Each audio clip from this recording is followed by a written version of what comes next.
Hello. I'm Joey. And I'm your host, Madison.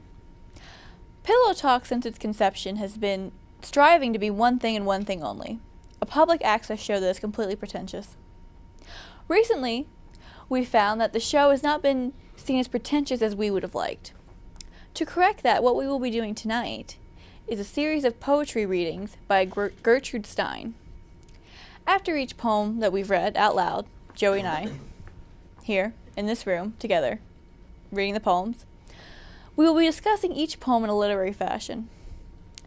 And fashion is in the way we're discussing it, not as in clothing, although at one point we do mention a boa. Join us on this literary journey. Let's begin.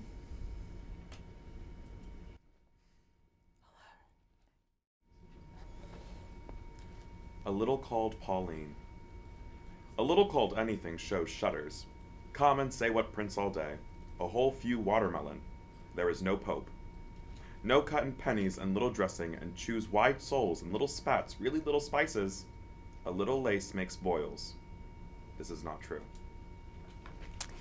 Oh, that really got me right here. Yeah, I sensed that it was probably about a fraternity. Yes, I feel like it was about two fraternity guys doing grocery shopping together. That gives a little spices in there. And they were talking about a little, and about how littles are treated so poorly through hazing. I really enjoy that they go into a bit of a like an Illuminati reference with the "there is no pope." Yes, I do like that. Yeah. I really enjoy that they're into bringing the man down. Gertrude Stein, she doesn't have a problem with just saying what she really feels. Yeah. Yeah. And there is no pope, just to let you know. I'll read the next one. Roast beef. In the inside, there is sleeping. In the outside, there is reddening. In the morning, there is meaning. In the evening, there is feeling. In the evening, there is feeling. In feeling anything is resting. In feeling anything is mounting. In feeling there is resignation. In feeling there is recognition. In feeling there is recurrence. And entirely mistaken there is pinching. All the standards have steamers, and all the curtains have bed linen, and all the yellow has discrimination, and all the circle has circling. This makes sand. Wow, that was a lot of feeling. Yeah, that was. She tackled a lot of issues in there. Because I feel like she mentioned the yellow with discrimination. Ooh. That was. Ooh, yes. Yes. Timely. Yes, that was also, and given her time frame, it's clear that she was talking about one of the people who were making the railroad during that time period. And who were they? Who was that? What name am I thinking of? What are their names? I mean, I don't know them personally, so I don't mean like their actual people names, but as a group. Could you name any name? Any name that you could think of? Any name I could think of. People. Okay. Working on the railroad. From a specific. Can you repeat that line that we were talking about again? I don't want to. Okay. That's fine. A feather. A feather is trimmed. It is trimmed by the light, and the bug, and the post. It is trimmed by little leaning, and by all sorts of mounted reserves and loud volumes. It is surely cohesive. Now I'm picturing in my mind a feather boa. Yes. That has gone out of control. The designer of the boa has just added more feathers and hasn't trimmed any of them. Right. Do you see what I'm saying? Yes, here? I see what you're saying. I'm right on par. All right. What's happening is the boa is constricting, as in like it's a metaphor, both being feather boa and snake boa. You see, it's constricting. Oh, from her time spent in the jungle. I could see that. Yes. Yes, and you have to trim the boa. I think most people know, for those of you at home who don't have a boa, most people who buy a boa, the feathers still grow. They're still living things. So you have to continually trim them or they get out of place. And then when you go to a party, like a costume party, you look ridiculous. And it turns into like a feather drape. That happened to me back in 2009. Oh, God, 2009. I don't miss that year.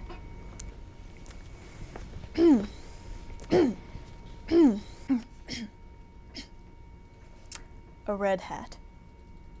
A dark gray, a very dark gray, a quite dark gray, is monstrously ordinarily. It is so monstrous because there is no red in it. If red is in everything, it is not necessary. Is that not an argument for any use of it? And even so, are there any place that is better? Is there any place that has so much stretched out Period.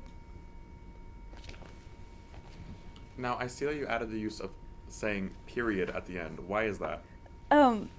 Because I wanted, obviously, nobody is seeing the page that I'm seeing, but obviously it's in a question form. But there's a period at the end, so I felt the need to really accentuate right, because the last line says, "Is there any place that has so much stretched out?" Which, for normal people, that would be a question. Gertrude Stein is a normal person, just to let you know. She isn't, right? That was my bad. But there's a period at the end, which is a little troubling. I prefer if you wouldn't change the work that we're reading right now, because it's written a certain way. Right. I didn't change it. I just pointed out there's a period at the end. But I'll add the commas back in. Blazed glitter. Nickel. What is nickel? It is originally rid of a cover. There is no gratitude in mercy and in medicine. There can be breakages in Japanese. Now, I love how she introduced Asian culture into this poem.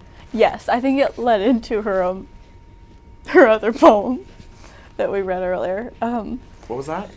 I don't remember the name, but yeah, she definitely had a close tie with the Asian culture in the Tales of the East that she so fondly took part in. She was a world traveler. I like how she brings in an entirely new culture with thousands of years of history and then just cuts the poem off right there, leaving you wanting more. And also questioning how we got to the place of Japanese in the middle of that poem. And I like how she never brings it up again. She's very smart. Right, she is. It's clearly an excellent literary tactic that so few have mastered. I'm out of poems. A cloth. Enough cloth is plenty and more.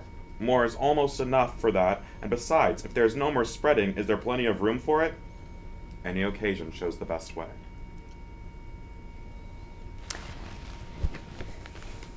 I love that poem. I really think it... What do you think it means?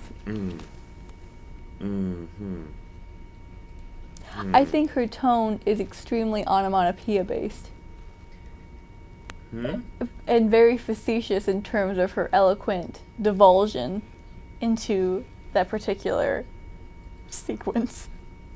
Now, we're talking about cloth a lot in this poem, so I don't know where you're going, but I'm picturing a 1943 fashion designer. And he's creating the pencil skirt. Okay. And yes. And pencil skirts have a lot of cloth. But not as much as like a big hoop skirt. Not as much. So he needs just enough and that's cloth, and that's plenty. That is plenty. And more. Yeah. I love that expression, plenty and more. It's plenty and more. Because it's more than you need, and it's also an additional amount. Yes. Wow. Yeah, I think that's a great use of the word plenty and more, because plenty, you think, oh, it's just plenty. But when someone says plenty and more, you really stop and think, how much cloth do they have? How much cloth are they using to make this skirt? I really want to know. How much are they using? They're using plenty and more. Just enough and an additional amount. It's like here and now. You're here now, every now and again. I'll read the next poem. Actually, I'm out of poems. So you already said that. It's back to you. Nothing elegant. A single charm is doubtful. If the red is rose and there is a gate surrounding it, if inside is let in and there's places change, then certainly something is upright. It is earnest. Now she mentions gate, and I'm thinking the gates of heaven. Yes, and what I also pictured was one single rose with an entire gate around it. Oh, okay. And how? In heaven. In heaven. Yes. Is this... Why? I don't know, and I don't really have to explain my answer, because it's subjective. I think that God has a rose inside of a gate because he's a fan of the 1994 movie Beauty and the Beast. Yes. And it has... Aren't we all?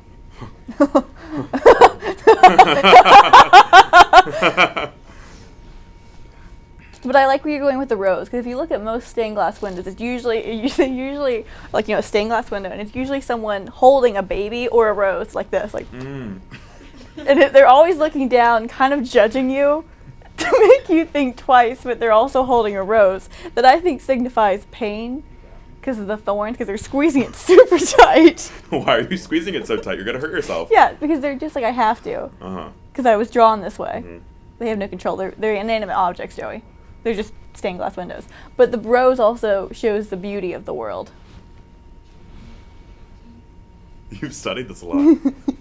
Oh, I know quite a bit about stained glass walls. Joseph. And our final poem, A Little Bit of a Tumbler.